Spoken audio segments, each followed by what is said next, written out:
প্রশ্ন সমাধান ৪৮তম বিসিএস বিশেষ ২০২৫ সাধারণ বিষয়াবলী। সময় ২ ঘন্টা। প্রশ্নপত্র ১ ১০০ নম্বর। পরীক্ষা ১৮ জুলাই ২০২৫।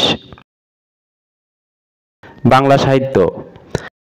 ফররুখ আহমেদের সাত সাগরের মাঝি কত সালে প্রকাশিত হয়? ১৯৪৪।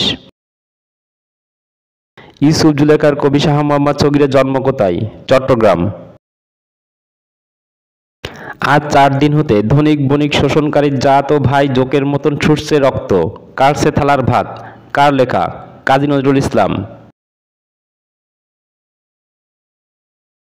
সলার ছন্দকে কি বলে? স্বরবৃত্ত।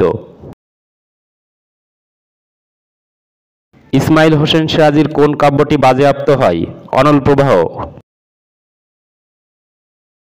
শ্রীকৃষ্ণ কীর্তন কাব্যের প্রথম খণ্ডের নাম কি? জন্মখণ্ড। বাংলা ব্যাকরণ। যে আলোতে কুমুদ ফোটে, এক কথায় কি হবে? কৌমুদী। কোন শব্দে দ্বি স্বরধ্বনি রয়েছে? লাউ। প্রত্যয়যোগে গঠিত শব্দ কোনটি? ডাক্তারখানা। তিনি কথা বললেন না বাক্যটির অস্তিবাচক রূপ কি? তিনি চুপ করে থাকলেন। অন্তর্ভুক্তিমূলক শব্দ উচ্চারণে কয়টি অক্ষর পাওয়া যায়? ৬। শুদ্ধ বাক্য কোনটি? সারা দেশে দিবসটি উদযাপন করা হবে।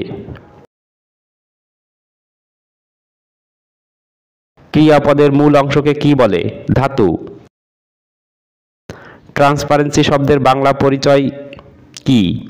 স্বচ্ছতা। আফতাব শব্দের সমার্থক শব্দ কোনটি? অর্ক। বাক্যের অন্তর্গত শব্দের পারস্পরিক সম্পর্ক ব্যাকরণের কোন অংশে আলোচিত হয়? পদ।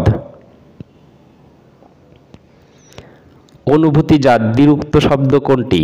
ছমছম। কোন বানানটি প্রমিত? পশ্চাৎভূমি। বাংলা অব্যয়ীভাব সমাসের উদাহরণ ব্যাকরণের কোন অংশের অন্তর্ভুক্ত করা যায়? উপসর্গ। কোনটি বিশেষণ? সৎ। Thank you for watching the video. ভিডিওটি ভালো লাগলে চ্যানেলটিকে সাবস্ক্রাইব করুন। ধন্যবাদ।